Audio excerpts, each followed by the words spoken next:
प्यारे बच्चों, मैं हूं आपकी हिंदी शिक्षिका प्रीति। आप सभी का हार्दिक स्वागत है नोवा लर्न बुक्स, जो माउंट एनलाइटमेंट इंटरनेशनल का एक रचनात्मक शिक्षण मंच है। आज का हमारा पाठ है कश्मीर की सैर। यह पाठ एक पत्र के माध्यम से लिखा गया है, जिसमें नीलू अपनी सहेली सुमन को अपनी गर्मी की छुट्टियों के बारे में बताती है। नीलू अपने माता पिता के साथ कश्मीर घूमने जाती है और वहां के सुंदर अनुभवों को पत्र में साझा करती है। इस पाठ के माध्यम से हम यह सीखते हैं कि यात्रा केवल मनोरंजन का साधन नहीं होती, बल्कि इससे हमें नई जगहों, संस्कृतियों और जीवन के अनुभवों को जानने का अवसर मिलता है। साथ ही हमें पत्र लेखन का सही और सुंदर तरीका भी सीखने को मिलता है। अध्याय 12 कश्मीर की सैर। प्रस्तुत अध्याय में बताया गया है कि सैर सपाटा, यात्रा, पर्यटन आदि केवल मौज मस्ती या मनोरंजन का तरीका नहीं है, बल्कि इनसे बहुत कुछ जानने का मौका भी मिलता है। देश विदेश घूमने से आप विभिन्न सभ्यता और संस्कृति से परिचित होते हैं। आइए इस पत्र में नीलू की कश्मीर यात्रा के बारे में पढ़ते हैं। क्या आपने कभी किसी को पत्र लिखा है? अगर आप किसी सुंदर जगह पर घूमने जाएं तो किसे पत्र लिखेंगे और क्यों? आप कहाँ सैर करना पसंद करेंगे और क्यों? इन सब प्रश्न के उत्तर आप अपने आप से दीजिए, मतलब अपने विचार लिखिए। प्यारी सुमन पत्र है ये, उसने संबोधित किया है उसको। प्यारी सुमन, आशा है तुम सकुशल होंगी। सकुशल मतलब ठीक होंगी। मैं भी यहाँ ठीक हूँ। आज हमारी गर्मियों की छुट्टियाँ खत्म हुई। मैंने इस बार छुट्टियों में बहुत मज़े किए। विंटर वैकेशन और समर वैकेशन ये होता है ना, तो ऐसे ही इनकी गर्मियों की छुट्टी खत्म हुई। इस वर्ष मैं गर्मियों की छुट्टियों में अपने माता पिता के साथ कश्मीर भ्रमण के लिए गई थी। भ्रमण मतलब घूमना। यह यात्रा सदा सदा के लिए यादगार बनकर रह गई। मैंने सोचा क्यों ना इसके कुछ रोचक अनुभव तुम्हारे साथ बांट लूं। 25 मई को हम रेलगाड़ी के द्वारा जम्मू पहुंचे। वहां थोड़ी देर विश्राम करके वातानुकूलित बस में बैठकर सायंकाल श्रीनगर जा पहुंचे। रास्ते में हमारी बस जवाहर सुरंग में से गुजरी। वहां का दृश्य देखकर मन प्रसन्न हो गया। श्रीनगर की झेलम नदी के बीचों बीच कई हाउस बोट हैं। हमारी बोट बादशाह आरक्षित थी। बोट का नाम था ये। आरक्षित मतलब रिजर्व थी। हाउस बोट जो नौका में घर बने हुए होते हैं, नौका घर कहते हैं हिंदी में। यह कहने को तो बोट थी, पर एक शानदार होटल के समान थी। उसमें सारी सुख सुविधाएं थी। कश्मीर में क्या होता है, जैसे यहाँ पर होटल वगैरह होते हैं, वहाँ पर बोट में होटल वगैरह होते हैं, मतलब पानी में होते हैं वो। अब हम कश्मीर घूमने का कार्यक्रम बनाया हमने। अगले दिन शालीमार और निशात बाग देखने गए। ये बाग सीढ़ीदार है, सीढ़ी के रूप में है, मतलब बीच बीच में फव्वारे, फलों से लदे पेड़, चिनार के वृक्ष, सभी कुछ सपन लोक जैसा था। मतलब सभी कुछ इतना अच्छा था कि जैसे सपना देख रहे हैं। सेब, चेरी, आड़ू आदि फलों की भरमार थी। सामने ही डल लेक थी, झील। इसमें रंग बिरंगे शिकारे खड़े हुए थे। हमने एक शिकारे में बैठकर झील में सैर करने का आनंद लिया। शिकारा एक तरह से नाव ही होती है। ये तैरते हुए शिकारे हंसनी के समान लगते थे। अगले दिन हम गुलमर्ग देखने गए। यहाँ की सुंदरता देखते ही बनती थी। यहाँ का गोल्फ मैदान बहुत प्रसिद्ध है। दुनिया भर के खिलाड़ी यहाँ आते हैं। यहाँ एक ट्रॉली भी चलती है। मैंने उसमें बैठकर भरपूर आनंद लिया। हमने पहलगाम में लिद्दर नदी के किनारे घुड़सवारी भी की। नदी का नाम है।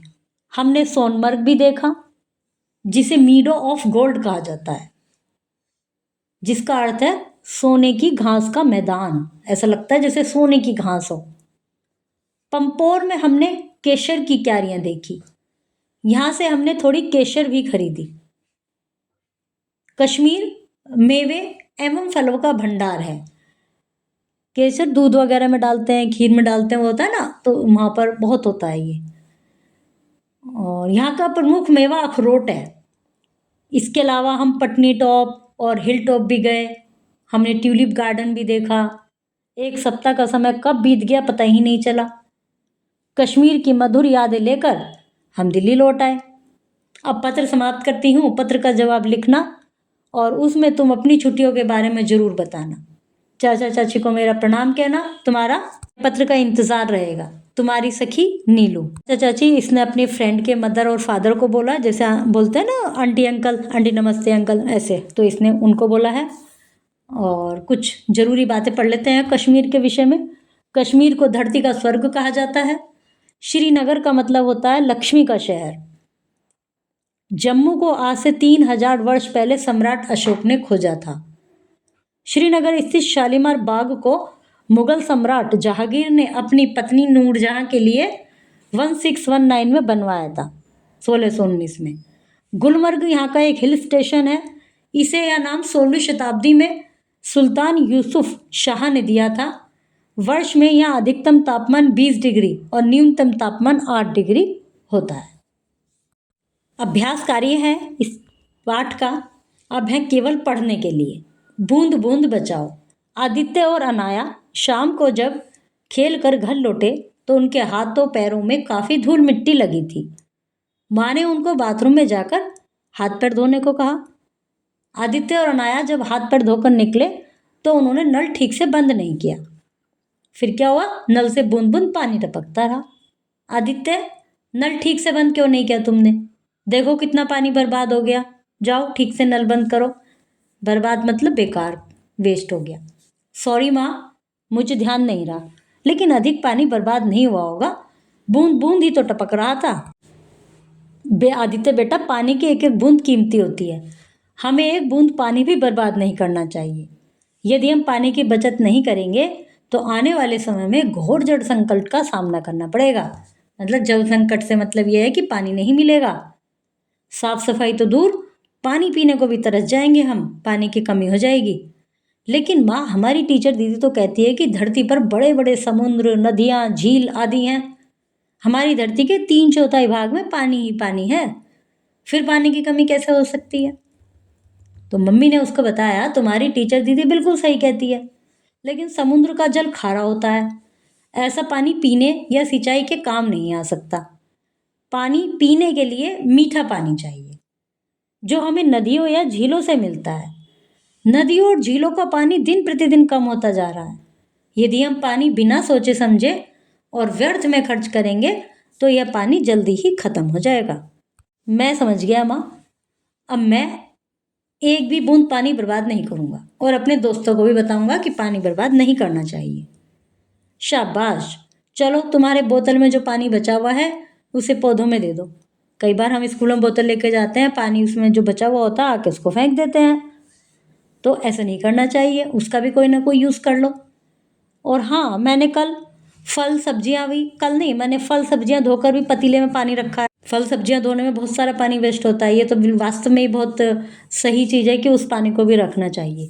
उसे भी ले जाओ और उसे भी पेड़ पौधों में डाल दो, तो इससे वो पानी भी, उसका भी यूज़ हो जाएगा। प्रिय बच्चों, आज हमने जाना कि यात्रा हमें कितना कुछ सिखाती है और पत्र के माध्यम से अपने अनुभव कैसे साझा किए जाते हैं। मुझे आप सभी पर गर्व है कि आप ध्यान लगाकर पढ़ रही हैं और नई बातें सीख रही हैं। कल हम फिर एक नए, रोचक और ज्ञानवर्धक पाठ के साथ मिलेंगे।